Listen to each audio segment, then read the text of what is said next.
Hey everybody, Anonymous Q's. So the question today is, can you explain why calories are kept the same for a few weeks to regulate hormones? Now, I think what you mean is, correct me if I'm wrong, alright? I know it's anonymous, but if I'm wrong, message me and I'll redo the video, alright? Can you explain why calories are kept the same for a few weeks? Is it to regulate hormones? I think that is the question, alright? So no, it is not to regulate hormones. So while your hormones control where you store your body fat, how much body fat you store and how much energy you expend, that's not directly related to your calories. Alright, so the amount of calories that we consume determines whether we are in a deficit or weight maintenance or a surplus.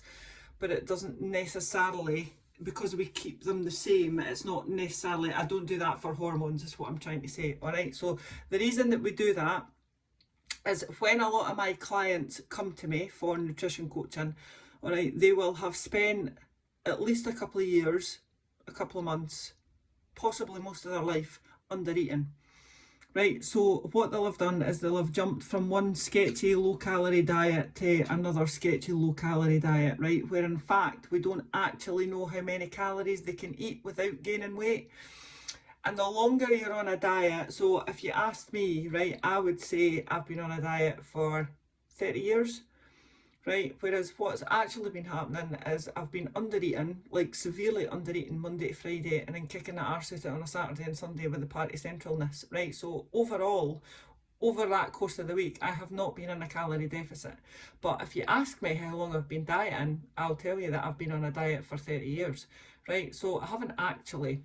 So when most of my clients come to me, right, that's the state that they're in. They've never actually eaten to maintenance. They've never actually been aware of how many calories their bodies can consume without putting on weight. So until we find that out, I'm not going to cut your calories, basically. So if you came to me, if you've been living on 1,000 calories a day, which is ridiculous, right, by the way, and you come to me and I put you on 1,000 calories a day, you're not going to lose weight because that's what your body's used to, all right? You're still going to be knackered, you're not going to sleep properly, you're not going to have any energy to exercise. So what we want to do is get you the most calories that we can for the most fat loss that we can. And the only way we can do that is to get your body up to normal.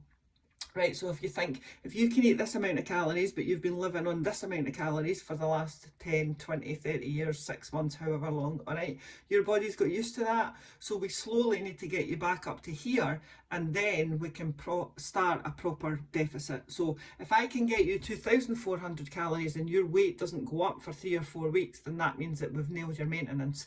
Then we'll start to reduce the calories ever so slightly, maybe by 100 a week or 150 a week, until your fat loss stops, and then we'll reduce them again. So if we go for 4 weeks, if you're at 2,400 and I drop them to 2,200, we'll do that for 3 weeks. Just say you've got fat loss for 3 weeks, and then we'll go for another wee deficit and then another wee deficit.